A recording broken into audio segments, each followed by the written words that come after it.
বন্ধুরা, এখন শীতকাল চলে এসেছে। এখন বিছানা গরম হবে না, বিছানা গরম হবে তো লেপ গরম হবে না, লেপ গরম হবে তো পা গরম হবে না, পা গরম হবে তো হিসু পেয়ে যাবে। এইটা শীতকাল। আমি তো উঠতে হবে দেখে চেপে রাখি।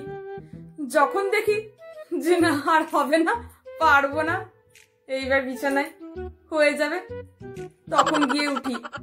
এইটা শীতকাল।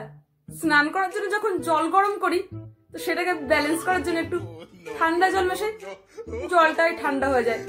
আবার যখন একটু গরম জল মেশাই, তখন পুরো জলটাই গরম হয়ে যায়।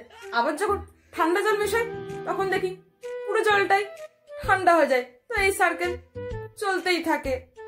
ওরে ঠান্ডা, তুই আর কত নিচে নামবি? বলছি কি, কত জন্মের পাপ করলে রাত্রি 1টার সময় হাগু পায় না? মানে ঠান্ডা জলে পিছন ধুতে গিয়ে পিছনটাই ফেটে যায়। বলছি কি বন্ধুরা, কুমোটের সোয়েটার পাওয়া যায় না? মানে বসতে গিয়ে এত ঠান্ডা লাগে, কি আর বলবো।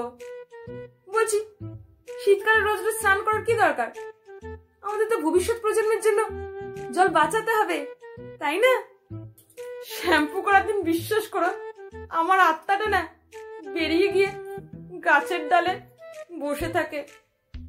শীতকাল এলে মনে হয় গরমকালটাই ভালো ছিল।